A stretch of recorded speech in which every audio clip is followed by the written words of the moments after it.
Hi, it's Stephen from Ginfo and welcome to our latest video, which includes a couple of top tips for purchasing market and industry research reports.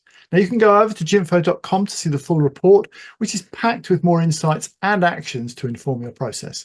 And if you find this clip useful, please do drop a like, give your comments below and ring the bell for future updates.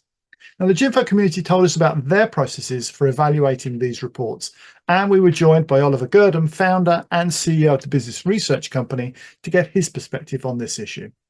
So why has this become such a headache? Well, the market for these reports has become a minefield, with an explosion of new vendors promoting off-the-shelf reports that appear to be tailored to your exact requirements.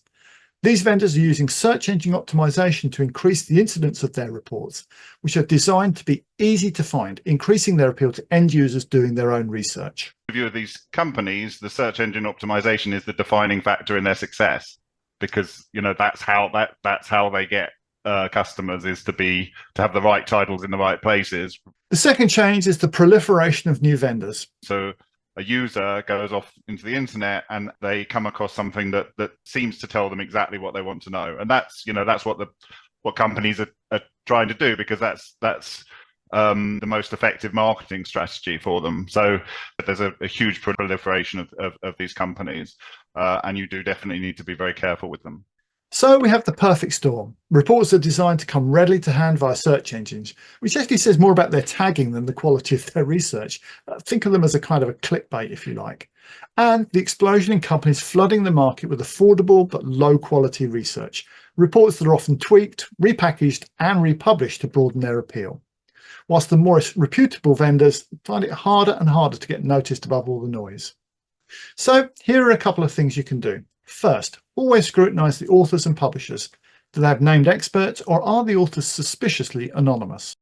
If it looks too good to be true, it may well be. If this sort of tiny company you've never heard of has somehow got huge insight into this incredibly niche market, in X geography or globally, right? You've got a question from the starting point.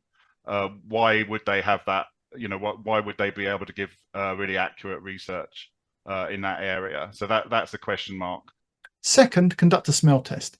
If a report claims something that can be disproved, it's a red flag. The first thing to do is just look at the information that they provided.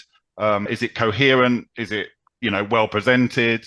Is it logical? Then you can look at the numbers. Does this somewhat align with the information that I have? Does it look sensible in relation to anything else I know? Does it pass the kind of smell test? Like, is that number possible? But I think sometimes you can just work out in your head, right? Oh, well, hang on a minute, isn't that like $10,000 market for everybody in the US? Well, that's not, that kind of thing, right? So just thinking about the numbers logically yourself can be a defense as well.